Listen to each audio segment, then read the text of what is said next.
Hello tout le monde, je suis super contente de vous retrouver dans une nouvelle vidéo. Aujourd'hui on est parti pour un FAQ. Bon, pour vous poser le décor, on est dimanche matin, il fait pas beau dehors. Ce matin j'avais pas le moral, j'avais envie de rien.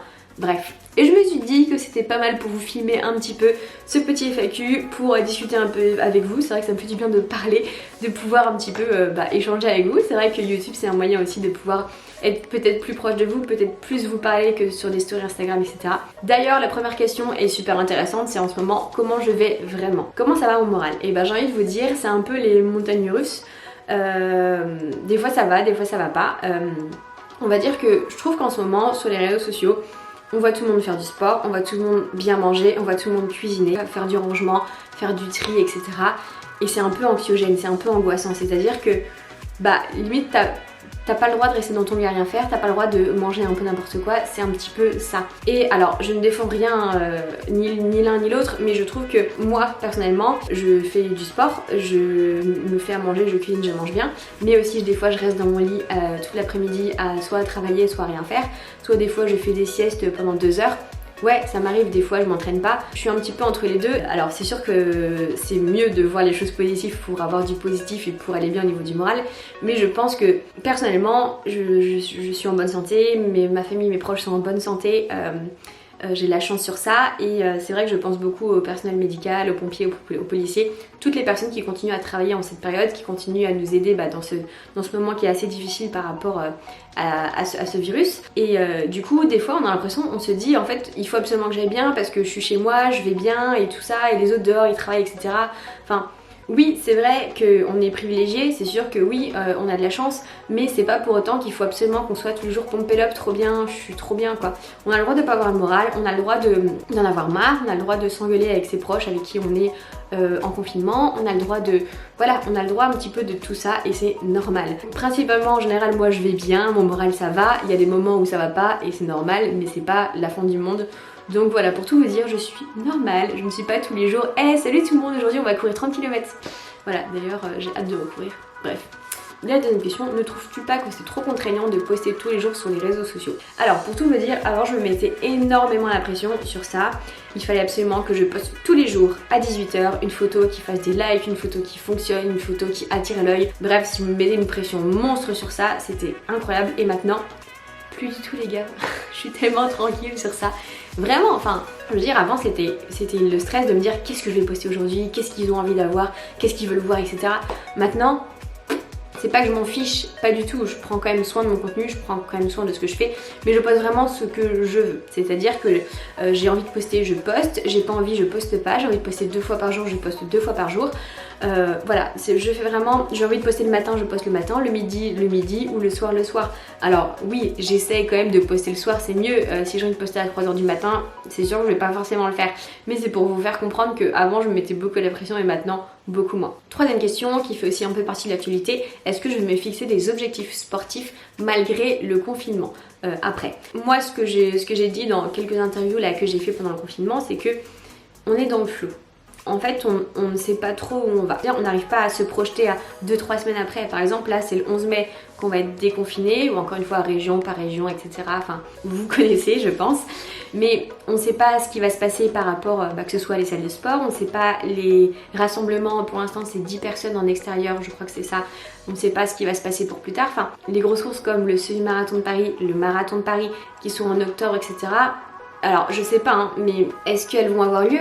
Est-ce que le gouvernement va autoriser des courses, des rassemblements de plus de 50 000 personnes en octobre? Est-ce qu'il va autoriser les étrangers à venir aussi en France courir?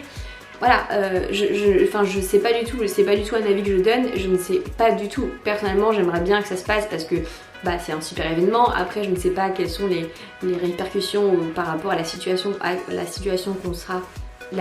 laquelle on sera par rapport à la maladie, par rapport au virus. On ne sait pas, on est vraiment dans le flou, donc c'est très compliqué de se projeter sportivement, c'est très compliqué d'avoir des objectifs. Et moi, si vous me suivez un petit peu, vous savez que je fonctionne beaucoup avec les objectifs, c'est-à-dire que j'ai entre guillemets besoin d'avoir un objectif, pas pour faire du sport, mais pour avoir ce truc qui me tient en haleine.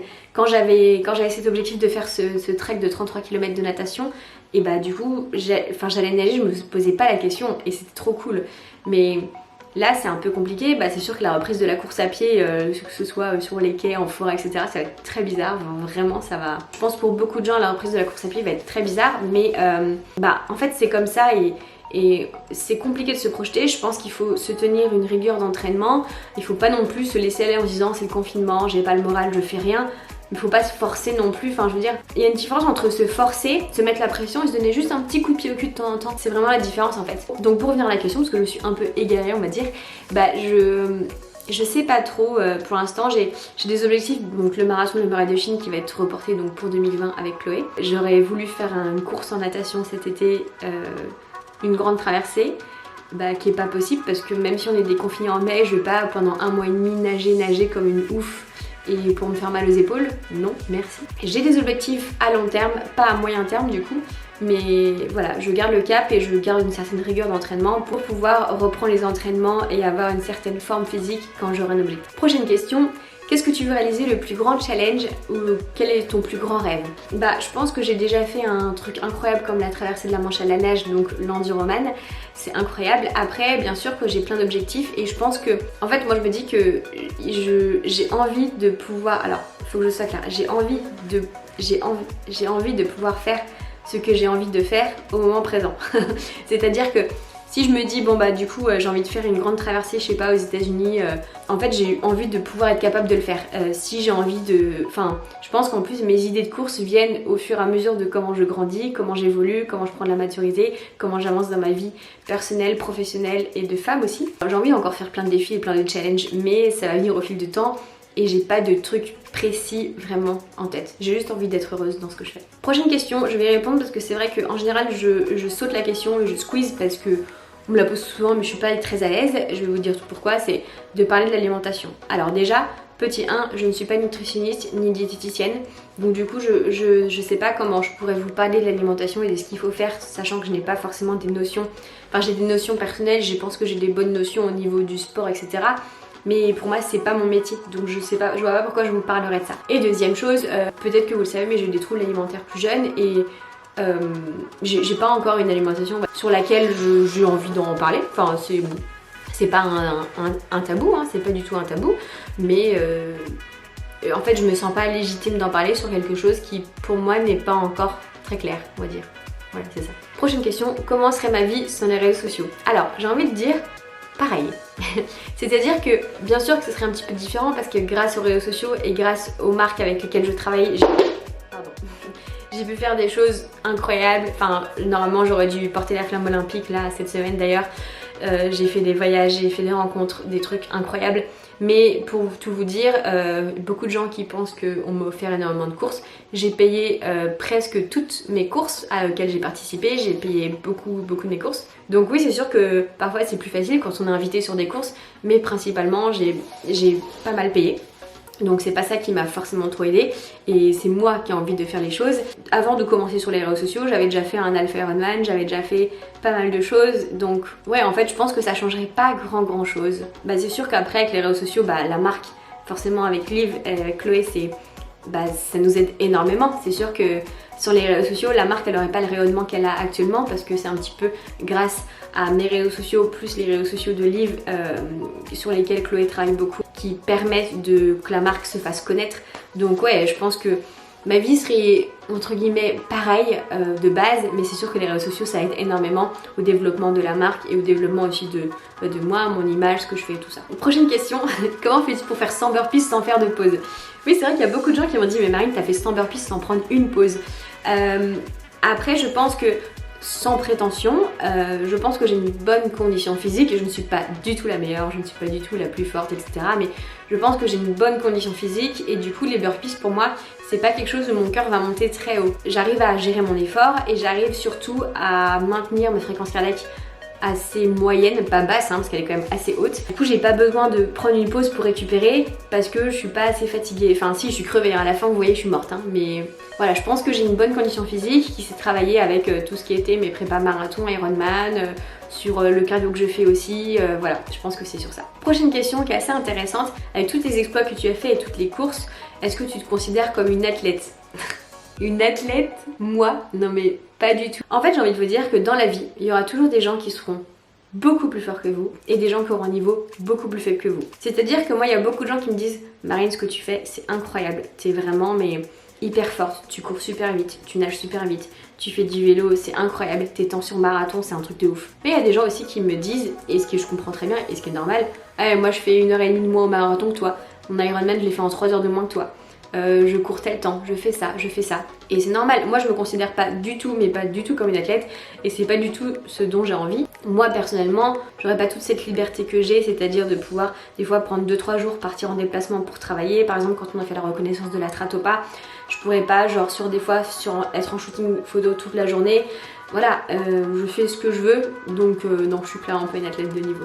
Allez, dernière question pour pas que les vidéos soient trop longues non plus. Comment t'apprendre la reprise du sport vraiment après le confinement? Alors, j'ai fait 2-3 vidéos sur ça, sur la reprise de la course à pied.